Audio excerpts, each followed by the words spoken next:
Hola amigo de Sportstream, bienvenidos a los titulares del día de hoy.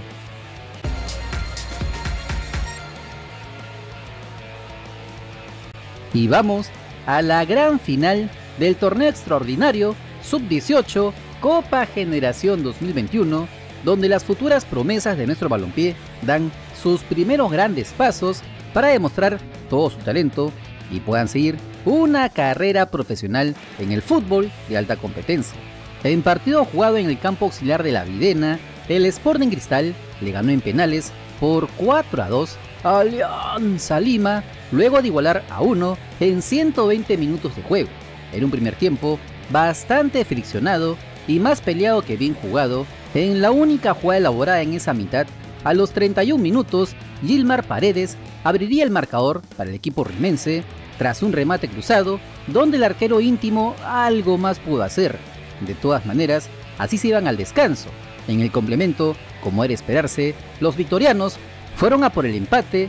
Lamentablemente, no llegaban a profundidad, hasta que a los 94 minutos, en un tiro de esquina, el golero celeste se queda en el camino pidiendo una falta y que fue aprovechado por Cristian Valladolid para mandar el partido a tiempo suplementario. En los siguientes 30 minutos no hubo más goles, por lo que en penales se coronaría campeón el Cristal, ya que los blanquiazules fallaron en pies de José Arrasco y Jorgito del Castillo, mientras que los del Piqui Cazulo fueron 100% efectivos, anotando sus 4 remates, el último del futuro goleador y promesa Marlon Perea, para darle el título al torneo de menores, con lo que se premia al mejor equipo en estas categorías, arrasando con cuanto campeonato se realice en juveniles y con varios futbolistas que esperemos se consoliden en el fútbol profesional peruano. De paso, este equipo nos representará en la Copa Libertadores Sub-20, que se jugará en los primeros meses del año 2022 en tierras ecuatorianas.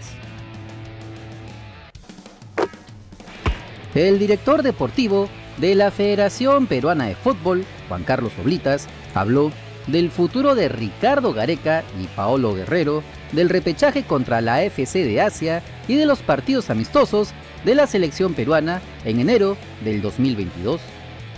Al equipo de Sudamérica le toca con un equipo de Asia. Entonces ahora hay que esperar a ver en ese partido único dónde se juega, porque todavía no está definido. Algunos se ha comentado, y eso solamente es un comentario, que FIFA quiere que sea en Qatar, lo cual me parecería una barbaridad, porque si se suspendió el Mundial en esa fecha por el intenso calor, por las temperaturas altísimas que hay en ese momento en esa zona, a ver, ¿qué pasa si se castiga, entre comillas, a 4 equipos y se van a jugar en esas temperaturas? ¿O qué pasa si el representante de Asia es Emiratos Árabes? Y Emiratos Árabes jugaría prácticamente local.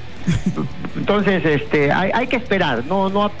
Creo que FIFA en eso va a tener que hilar muy fino y bueno, las confederaciones de cada país, en este caso la CONMEBOL, tendrá que defender a su afiliado de la mejor manera, ¿no? A mí no me gusta adelantar hasta no tener firmado, pero está bastante adelantado uno, que es el partido con Panamá. Ajá, ¿y qué fecha sería? Nosotros, a Antonio ya envió al departamento legal, a la administración, para que se apruebe ya ese partido. Está en nuestras manos y es casi seguro que juguemos con Panamá. Hay otros 2 rivales para escoger entre esos 2 rivales, pero todavía no definimos. Ajá. Entonces ahí sí prefiero no adelantarme para a ver, en esto no hay que ser ingenuo. Cuando ya lo tenemos comprobado, lo podemos decir. Yo prefiero así. Es una posibilidad grande que sea el domingo 16. Nosotros hemos hecho fechas optativas entre el 12, 16, 19 para jugar los partidos. Y esa es una gran posibilidad.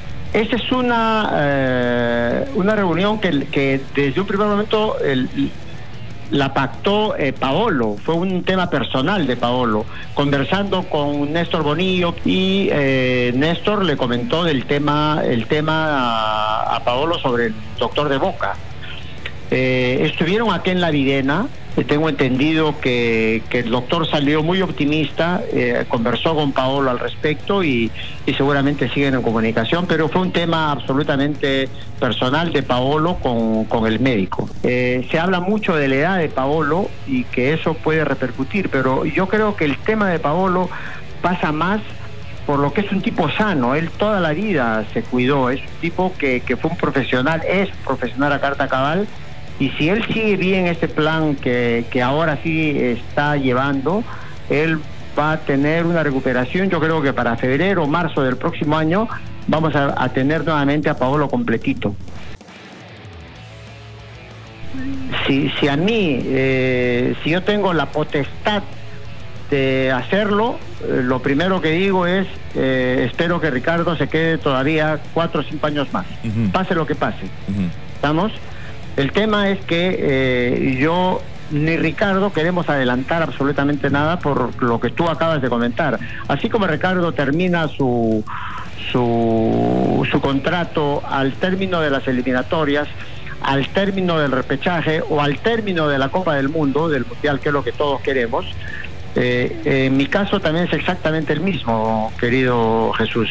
Entonces yo no puedo estar adelantándome a dar opiniones al respecto, que pienso esto, pienso el otro, porque mi contrato termina en un determinado momento y no voy a cometer esa ligereza. Pero digamos que tu postura... desde mi punto de vista personal, para mí lo ideal sería que continúe Ricardo. Por la jornada 15 de la Serie B de Italia, el Benevento de Gianluca Lapadula ganó por 3-2 en su visita al Vicenza.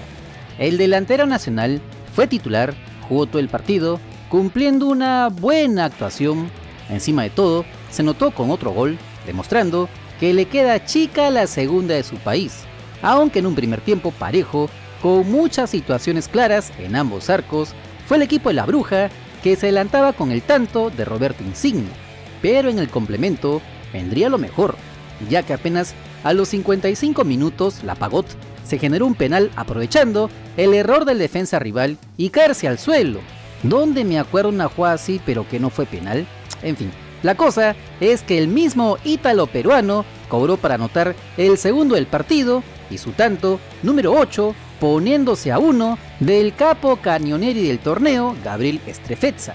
Hasta aquí todo era alegría para los visitantes, salvo la María Lapadula por celebrar con la tribuna. Pero el Vicenza igualó en los últimos 15 minutos con tantos de Luca Crecco y Nicola Dalmonte. Y cuando todo hacía pensar que repartirían puntos, Federico Barba a los 95 minutos ponía el de la victoria para los Giallorossi, que ahora se ubican en el cuarto lugar con 25 unidades. La próxima fecha recibirán al Pordenone el 4 de diciembre. No te olvides que si quieres estar enterado de las últimas novedades de nuestro balompié, solo suscríbete al canal porque somos el canal del fútbol peruano. Si te gustó el video, dale like, comparte, suscríbete con la campanita. Nos vemos en el siguiente video. ¡Chao!